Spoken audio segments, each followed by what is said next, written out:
तर हा आहे हॉटेल भाग्यश्रीचा धडाकेबाज झणझणीत रस्सा. बघू शकता मटणाच्या थाळ्या सजवणं चालू आहे मित्रांनो.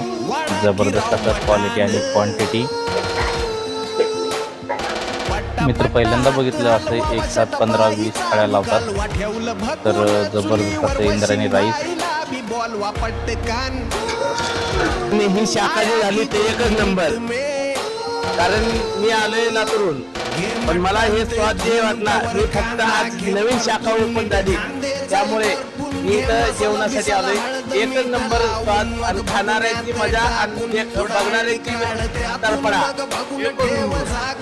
बघू शकता भलं मोठं पातेला असं रस्सा बनवलेला आहे. भलं मोठ्या पातेल्यामध्ये मटण शिजवलेलं आहे.